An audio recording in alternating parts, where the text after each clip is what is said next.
Yes, good morning, everyone. My name is Deputy Chief Chris Pitcher. I am the Chief of Detectives for the Los Angeles Police Department. We are gathered here today to discuss the results of the LAPD, the LA Regional Human Trafficking Task Force that was named Operation Reclaim and Rebuild for 2001. And I want to thank and welcome the partner agencies that are here with me today. First and foremost, Los Angeles City Council member John Lee of the 12th Council District. From the Los Angeles Sheriff's Department Detective Division, Chief Chris Marks. From the Los Angeles Sheriff's Department Special Victims Bureau, Captain Michael Hanneman. From the Los Angeles County District Attorney's Office, Deputy District Attorney Guillermo Santismo of the Human Trafficking Section of their Sex Crimes Division. From Zoe International, Mr. David Cox, the Chief Operations Officer. And from the Los Angeles County Department of Children and Family Services, Children's Services Administrator Xiomara Flores and Adela Estrada.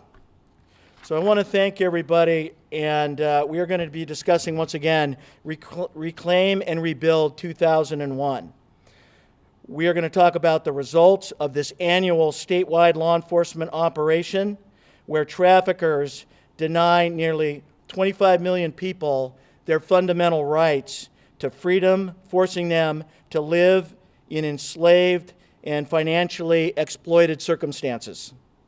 The goal of the operation was simply to rescue and recover victims of human trafficking and to arrest their traffickers or individuals who have exploited them. During the 7-day statewide endeavor, all of the individuals from the 70 federal, state, and local agencies gathered together up and down the state to focus on rescuing these individuals. So today we will be talking about those results, and we will be presenting a 3-year review of the Los Angeles Police Department's efforts on the war against human trafficking. I would like to introduce right now, for some brief remarks, Councilmember John Lee.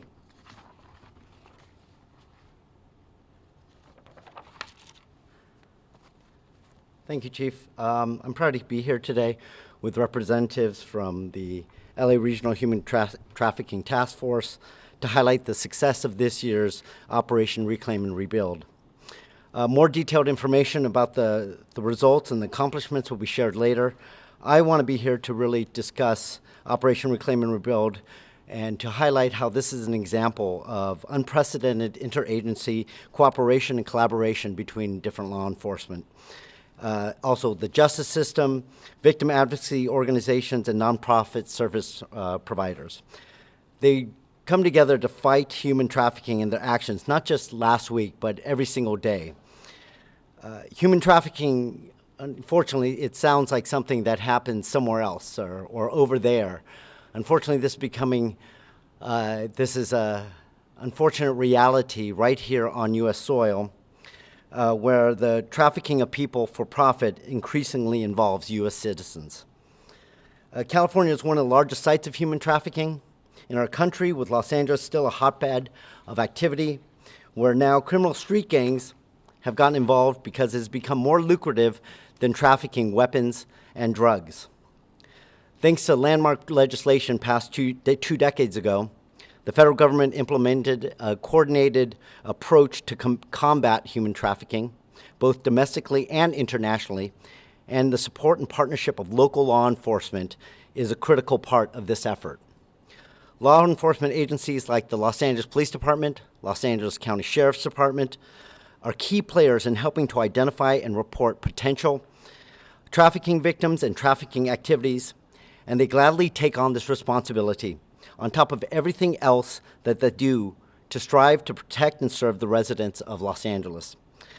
This important and literally life-saving work is yet another reason why I believe we cannot and should not ever reduce the funding for our police department, and why I oppose and will continue to oppose any proposed cuts to LAPD's budget. In a world as messy, globally connected, and as complex as the one that we live in, the men and women we rely on to keep us safe deserve to have the full support of their communities.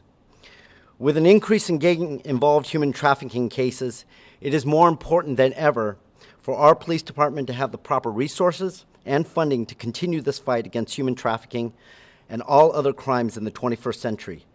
Anything else endangers them and us. We also need to recognize that these efforts are not just about making arrests, but also about more importantly, I should say, about rescuing the victims. So let me close by once commending and thanking everyone that is involved in this operation, Operation Reclaim and Rebuild, not only for a job well done last week, but every week, because we know the fight to end human trafficking and the cooperation and collaboration that is involved goes well beyond one operation, but continues every day. So thank you to everyone involved today. Thank you very much.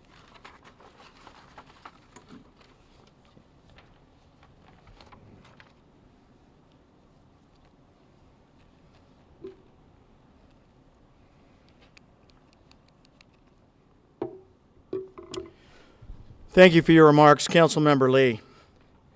The Los Angeles Police Department has been actively engaged in ongoing efforts to eliminate human trafficking in our many communities that comprise the Los Angeles area. We have dedicated highly motivated teams of investigators that specialize in the recovery of human trafficking victims and to arrest those who traffic those individuals and prosecute them. Human trafficking is a growing global threat, and we must do our part, every one of us, on a local level to rescue our women and children that are afflicted of this disease. The Los Angeles area has been identified as one of the nation's highest intensity areas for the commercial sexual exploitation of children and youth. The commercial sexploitation of children refers to a range of crimes and activities involving the sexual abuse or exploitation of a child for the financial benefit of any person or in exchange for anything of value, including monetary and non-monetary benefits given or received by any person. Exploiters target and prey on this vulnerability, often coercing and manipulating children and youth into the sex trade with promises of love and acts of kindness, alternated with violence and threats, frequently resulting in trauma bonding. Recognizing that no one agency or organization can effectively address this issue alone, Los Angeles has fostered collaboration among community organizations and its governmental counterparts. Los Angeles has also designed innovative protocols to both identify and support youth, as well as provide other targeted activities and educational opportunities. All of the work in Los Angeles has been focused on one primary goal: more effectively serving and supporting youth, both to prevent exploitation from occurring and to intervene effectively whenever necessary. Los Angeles has made tremendous progress over the past decade, learning many lessons along the way, but also recognizing that there is a lot more work to be done. I would like to invite up at this time from the Los Angeles County Sheriff's Department, Special Victims Bureau, Captain Michael Hanneman for his comments.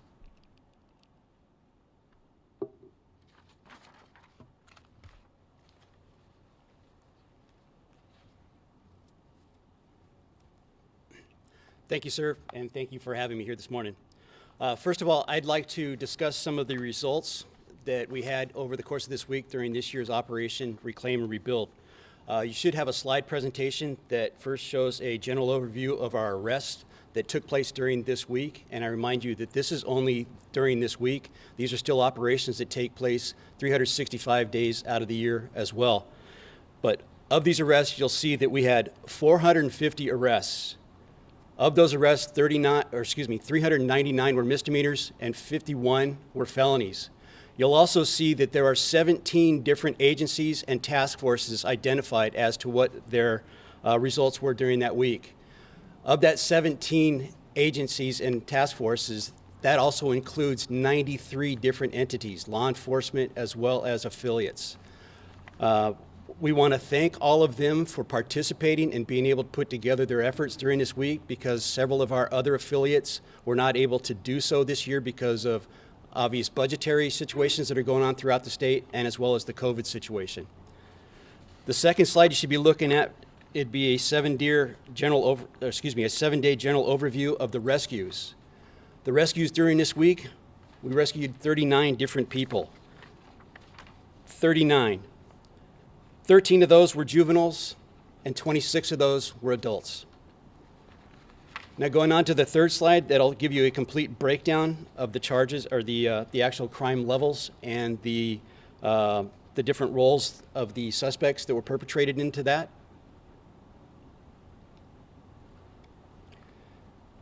I'll give you just a minute to take a look at that, because I'm sure you're reading through that everywhere.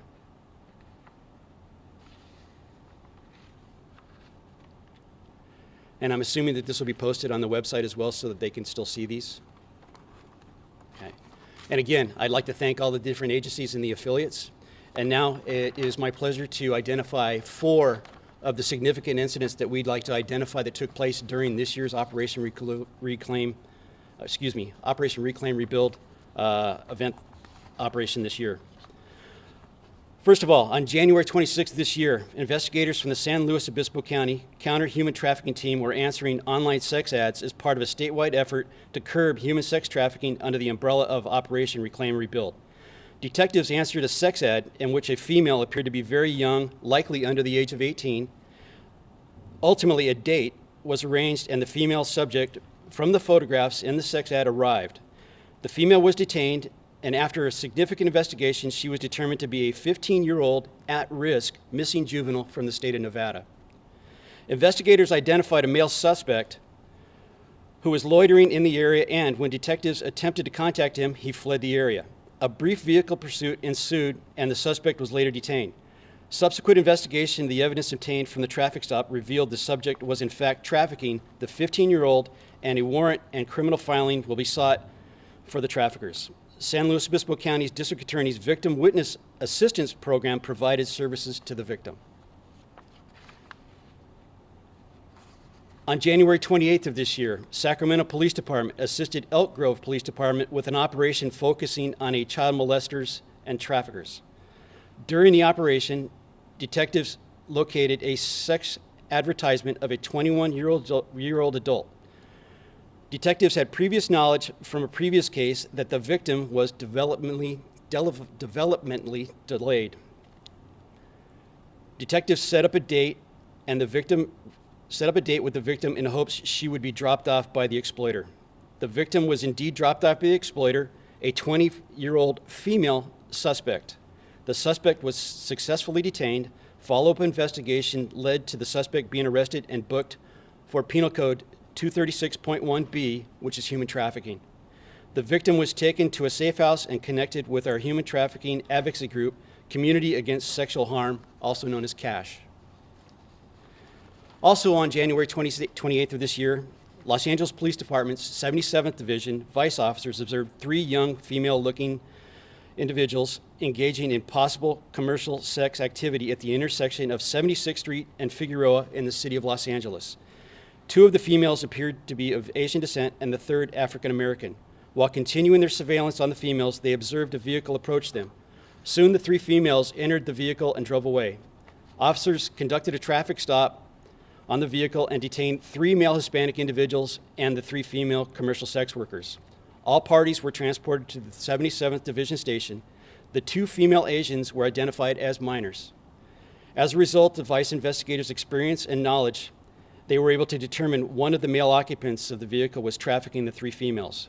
The vice officers partnered with Detective Support Vice Division human trafficking investigators and completed multiple interviews of the individuals detained, resulting in the arrest of one suspect for Penal Code Section 231.1c, human trafficking of a minor. Los Angeles County Department of Children and Family Services and Saving Innocent Advocates provided all 3 victims with services. And then lastly, but not least, on the 31st of this year, Vacaville Police Department and Solano County Sheriff's Department investigators posted 3 undercover online commercial sex ads as a way to target and arrest traffickers and sex buyers. During the operation, a suspect pandered all 3 of the undercover officers' ads. One of the undercover officers engaged in a conversation with the suspect, and a meeting between the suspect and the undercover officer was arranged. A tactical plan was organized and the apprehension of the suspect. During the operation, deputies from the Solano County Sheriff's Department located him and attempted to conduct a traffic stop on the suspect. The suspect fled from the officers and a vehicle pursuit ensued. Ultimately, he collided with an uninvolved motorist and disabled his own vehicle. He fled on foot into a nearby field and was quickly apprehended. The suspect was arrested for Penal Code Section 231.1, human trafficking of a minor. The suspect had recently been paroled for human trafficking of a minor. Thank you.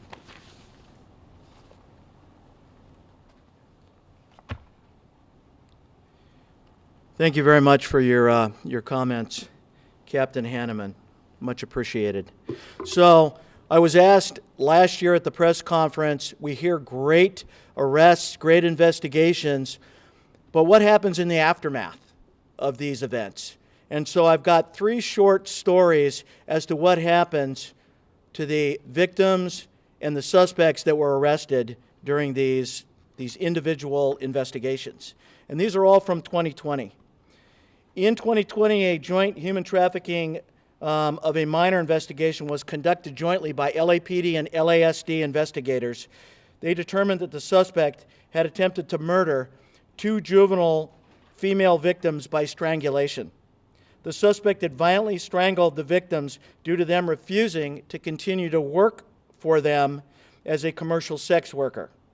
The suspect right now is currently in custody and facing multiple life sentences as a result of his actions if convicted.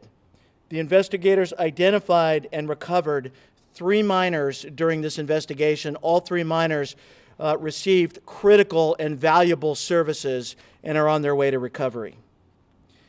In 2020, another human trafficking of a minor investigation was conducted by investigators. The suspect physically kidnapped 2 female minors in order to force them to work with him as a commercial sex worker. The suspect tore large portions of hair from the minor's head during several violent assaults. The suspect also sexually assaulted one of the victims.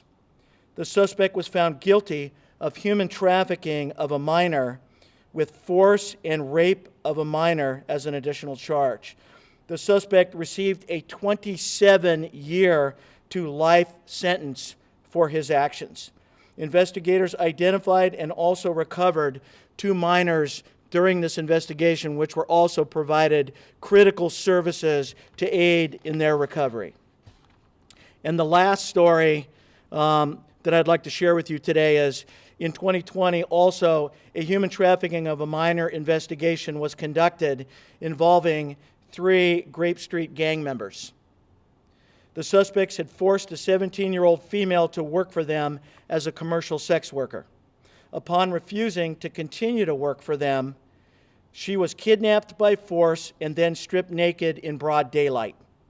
The suspects then took turns physically assaulting her with their fists and feet. 3 suspects have since been identified and arrested for human trafficking of a minor involving force. All suspects are in custody and face severe and lengthy prison sentences as a result of their actions. The 1 minor was identified and subsequently recovered during the investigation, and she, too, was provided valuable services to aid in her recovery. Just within these 3 cases reviewed, joint investigators from LAPD and LASD rescued 6 minors from their traffickers. To this day, our partners at the Department of Children and Family Services, the Los Angeles County Department of Probation, Zoe International, Saving Innocence, and Journey Out continue to provide valuable and critical services to not only the victims, but their family members to aid in that recovery. So right now, I would like to call up from the Los Angeles County District Attorney's Office, a special prosecutor in human trafficking crimes, District Attorney Guillermo Santizo.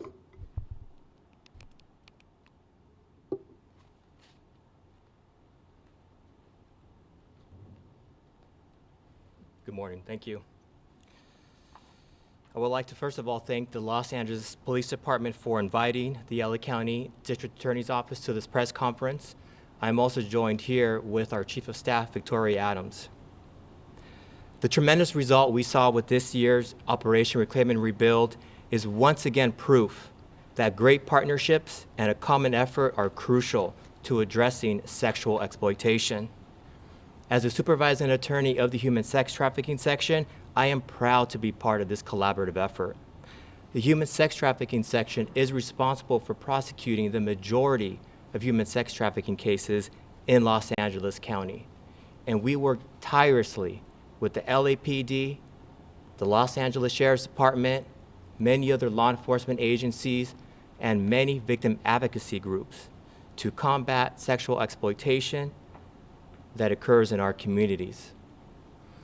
District Attorney George Gascon and the members of the Los Angeles Regional Human Trafficking Task Force remain committed to a victim-centered approach in prosecuting the heinous crime of the commercial sexual exploitation of adults and children.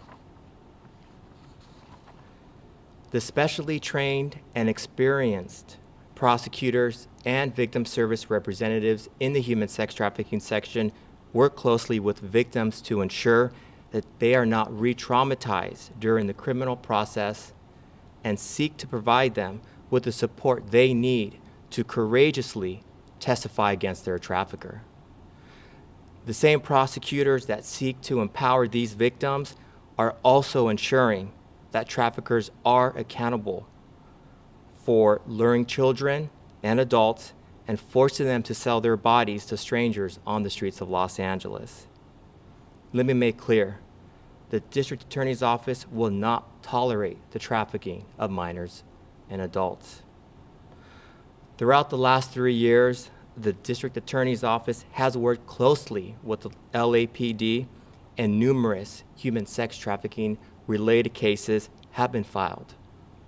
While the pandemic has kept many of us at home with our families, the brutal reality is that commercial sex has continued over the last year. I believe we have some PowerPoint slides that are being brought up that allow me to briefly discuss the sort of filings that the DA's office has had with the Los Angeles Police Department. In the first slide, you will see the cases filed by the office related to human trafficking related crimes, human trafficking, pimping, and pandering. On this bar graph, you will see that the different bureaus within LAPD are represented, 2018, 2019, and 2020. But you will see that the numbers remain very high and that the filings do continue with these cases, and more significantly in the year of 2020. In the next slide is a pie chart. And in this particular PowerPoint slide, you will see in a pie chart format the filings separated by human trafficking, pimping, and pandering from 2018 through 2019, with the green referring to human trafficking, the blue to pimping, and the yellow to pandering. I would like to highlight briefly 2020.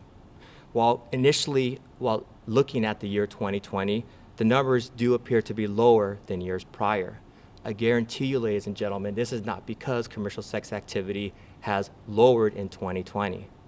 Based on my experience, it has increased, and resources have been diverted due to civil unrest and the pandemic that caused there to be this decrease in the filings.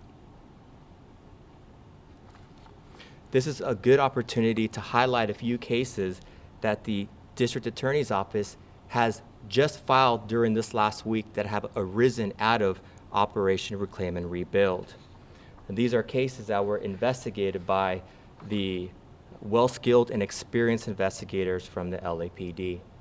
In one case, a 40-year-old man had just recently met a 14-year-old girl at a store and immediately took her to a high commercial sex area so that she can sell her body and earn him money. In a second case, and you heard this previously from the Sheriff's Department, a 29-year-old man had two 15-year-old runaways working in commercial sex and also was having sexual intercourse with the two of them. In a third case, an 18-year-old man was found to be pimping one adult victim and trafficking two sisters that was 16 and 17 years old.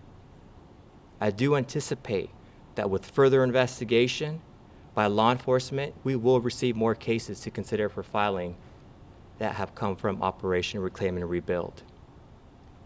While arrest and case filings are important and demonstrate that law enforcement and the District Attorney's Office and demonstrate what law enforcement and the District Attorney's Office are doing to take exploiters off of our streets, there is more to these cases. I know that everyone in this room understands that every time a victim is rescued by law enforcement, this is an opportunity for the victim to receive the help they need to leave the grips of their exploiter. The District Attorney's Office will continue to strive to turn sexually exploited victims into survivors and appropriately hold pimps and traffickers accountable for their actions. Thank you.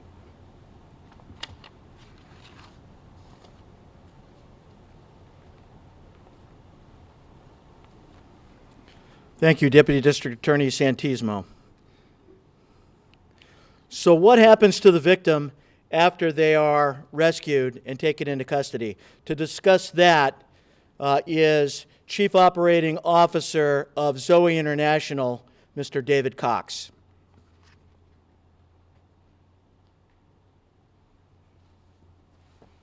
Thank you so much, Chief. As the Chief said, my name is David Cox, and I serve as the COO of Zoe International. I'm here as one of many community agencies that work alongside our dedicated government partners, as well as our exceptional state and federal law enforcement agencies, in order to support victims and eradicate human trafficking. We're here today because children are being bought and sold in our city. Adults are forced into labor or sex through methods of force, fear, or coercion. What's this look like? Sex trafficking takes many forms, but today, in our city, women and children stand on the street with a line of cars resembling a drive-through, waiting to purchase them for sex, all while being closely watched by a trafficker. I'm not talking about a third world country or a developing nation. This is in America, and this is in our city. But because of this task force, because of operations like Reclaim and Rebuild, we are taking a stand against the purchase of vulnerable individuals for sex or labor, sending a strong message that we will not stand by and watch our communities get taken over by traffickers. Human trafficking is a multi-billion-dollar industry. Even the internet has become an open market for the sale of people for sex. Exploiters pursue children. In our city, kids are being victimized over and over again, as young as 7 years old, daily up to 5, 10, or 15 times a day. This isn't just another crime. This is the human rights issue of our day. They're targeting our next generation, and that's what we're fighting for. Why is this such a problem? Because those with criminal intent and without conscience reason that you could sell a gun once or drugs once, but humans you could sell over and over again. But this growing problem is being effectively addressed. Los Angeles stands out for two reasons in this fight. First of all, LA is one of the top 3 cities in California battling human trafficking. Secondly, Los Angeles is respected in the nonprofit world for its effective collaboration between the private sector, government, and law enforcement, as well as for innovative solutions. Working in the nonprofit sector, we have seen our city leading the charge in several ways, such as dedicated funding to investigate, rescue, and prosecute. LAPD and LASD and other departments have dedicated units to fight human trafficking. Last week's Police Commission voted to not reduce funding for these critical units. Thank you. Champions on our city council, like Councilmember Lee and others, as well as on the Board of Supervisors, have dedicated financial resources to this fight, and it's needed. Bottom line, these dedicated funds mean more victims are recovered and traffickers and predators are prosecuted. LA also stands out for education of essential partners, that children are identified as victims, not criminals. No child makes the choice or gives consent to be exploited for profit. Communities, schools, and businesses are becoming more aware. They're identifying victims and reaching out to see how they can help. That's what community partnership looks like. LA also stands out, as mentioned, for amazing multi-agency collaboration. There's the creation of dedicated courts, including the Dream and Star Courts, for survivors of child sex trafficking. Another brilliant idea is the development of LA County's FRP, the First Responders Protocol, for kids who have been trafficked. Special thanks to the Board of Supervisors and Michelle Guyman at the Department of Probation for leading the charge. When law enforcement recovers a child, advocates are on scene within 90 minutes, providing crisis response and advocacy to minors to support law enforcement, social workers, and probation officers. This is a difference maker. Last week during Reclaim and Rebuild, 8 minors were supported through the FRP in LA. Saving Innocence is a leading nonprofit organization in the FRP. They served 128 youth last year alone. At Zoe International, we served 120 youth last year. One young child who had grown up in the system with no safe adult to care for her told us that all she's good for is to be sold for sex. She was being sold night after night on the streets of LA, out of motels, out of homes of married men by dangerous men. A bright, strong, loving, smart, funny girl. Though she resisted at first, her advocate called her day after day. Her advocate fought for a relationship with her, didn't react negatively to her efforts to push her away, helped to bridge her distrust of the system so she would receive the help that her social worker was offering her. After months of building relationship with her and the support of everyone on her team, she began to post empowering messages on social media. Instead of sexual photos of herself, she stopped calling herself a prostitute. She identified with stories of other survivors who shared their story and said that she was a survivor too. She started to dream about life off the streets and simply being a child.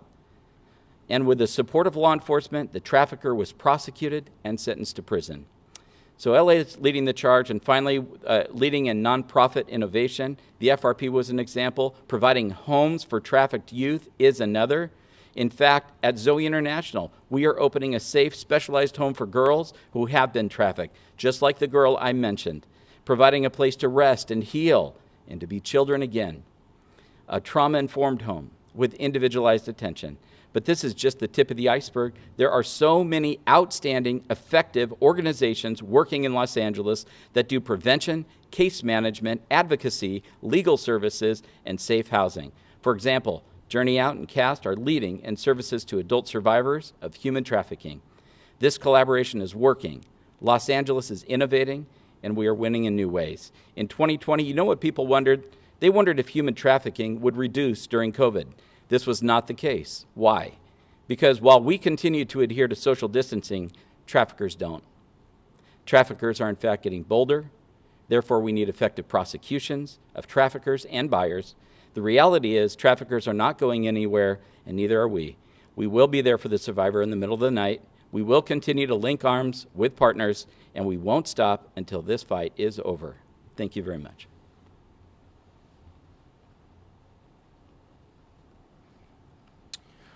Thank you, Dave Cox.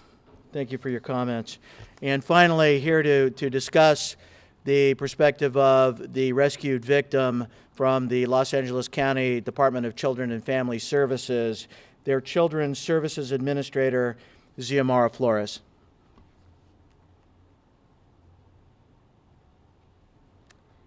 Good morning, buenos dias. My name is Xiomara Flores Holguin with the Los Angeles County Department of Children and Family Services, and I'm quite honored to be present here today with all of you.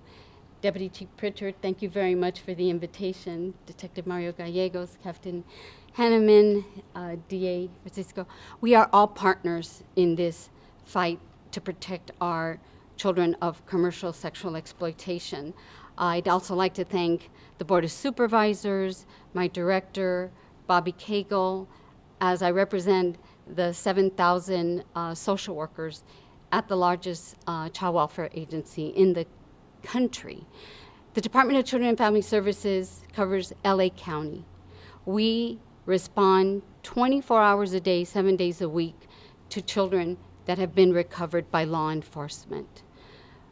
Many years ago, we didn't respond to our victims of sexual exploitation, but years ago, we recognized that these children were being sexually exploited, they were victims, and they were our victims. And we came together to create the First Responders Protocol, and as we said, we work with our law enforcement partners to recover them, whether it's at a police station or at a hospital. Our dedication is that we work with our advocates, and for 72 hours, we protect them, we house them, and the courts intervened, and we have dedicated social workers that protect these children and cover them and provide an array of services. We work closely with the Department of Public Health, with the Department of Mental Health. We cannot do this alone, and I am grateful for the partnerships because relationships do matter, and our youth recognize that if we are working together, they know that we care, and we can attempt to stop the commercial sexual exploitation, but we need everybody to protect our children. Thank you very much. Thank you, Xiomara, outstanding partner with the department for years and years and years. Thank you so much. So in closing, over the past few years, we've been fortunate enough in law enforcement to witness a major shift in public attitudes towards the sex trafficking of minors. We no longer consider minors to be criminals, but victims and survivors. I want to thank all of the collaborative partners for advocating on behalf of the children who were exploited for benefit. These voices helped bring about a significant change, not only in attitude, but in public policy. It is our job in law enforcement to protect children, all children, especially those who have fallen prey to adults who seek to profit from their bodies. We will not tolerate the sexual exploitation of children by anyone, not the sex trafficker and not the people who pay to sexually abuse them. This operation is part of our ongoing effort to stop human trafficking in Los Angeles. Through coordinated efforts like these, we have and we will continue to work together to curtail the sex trade and rescue young people from its grips. We will disrupt the activities of traffickers and those who wish to purchase sex from vulnerable victims. They will be arrested and they will be prosecuted. The city and the county remains firmly committed to combating this issue. So thank you. Before we take questions, I want to introduce here today who will be able to answer the questions operationally and investigationally is Detective Supervisor Mario Gallegos, the officer in charge of the department's Human Trafficking Unit. Come on up, Mario.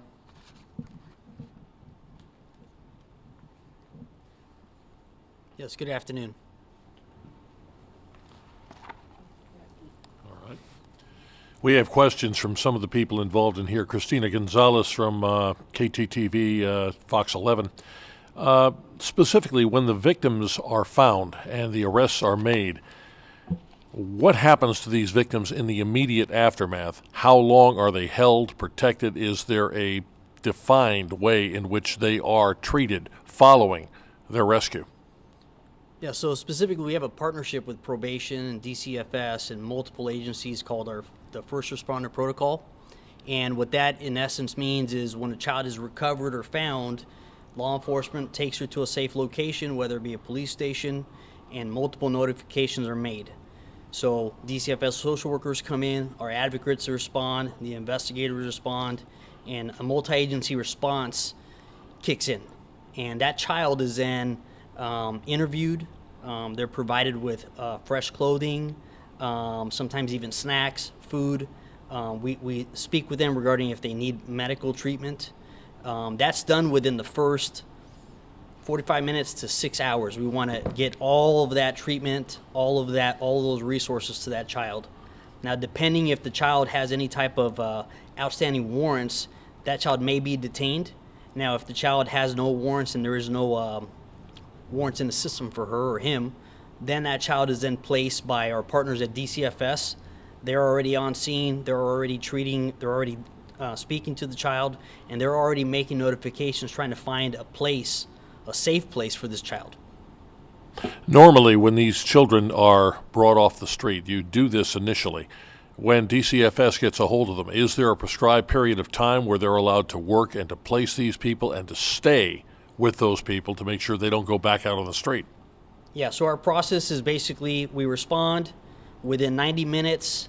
You have investigators, you have social workers that are already en route to this child's location, and as soon as we get that child settled, as soon as the interviews are over, their first movement's going to be medical treatment if needed, and if not, the phone calls have already been made, and there's a placement location that's already been settled, and that's all done by DCFS.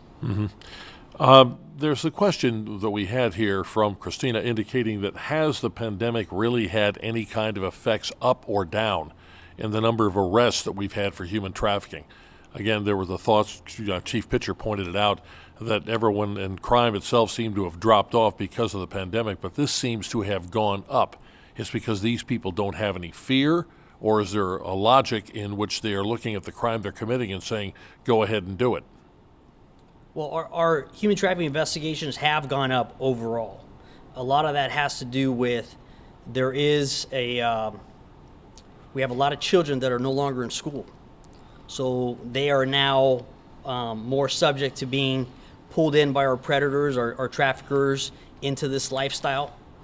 That's one key component. We also have our bail reform has been initiated, so we do have that issue that has caused a lot of our traffickers to come back out onto the areas where they're trafficking our children. Is there a need, perhaps, to rethink what's happening with these people? You talk about bail reform. They get out almost immediately. Is there going to be an effort by law enforcement agencies to pressure the district attorney's office that when a person is arrested for human trafficking, they hold them? There is no bail because it's obvious they're going to go right back out and they're going to recruit a new string of young people and get back into business.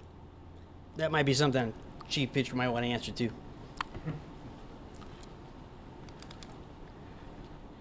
Yes, I think what they're going to do in that particular circumstance is ultimately they will be held. They won't be released because of the nature of the arrest, the human trafficker.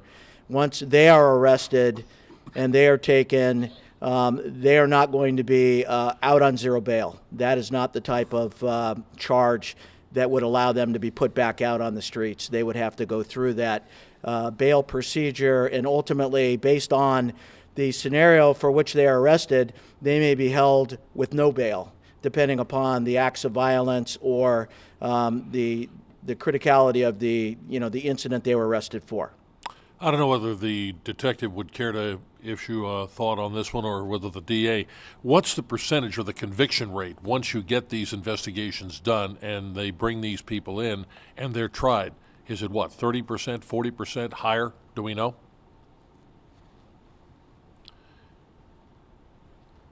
Yeah, and identify yourself when you get up to the podium on that.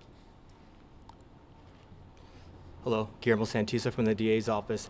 I don't have a specific number on the conviction rate, but what I can assure you is we're very successful in our cases. And it comes from the beginning because they're very good investigations that are put together.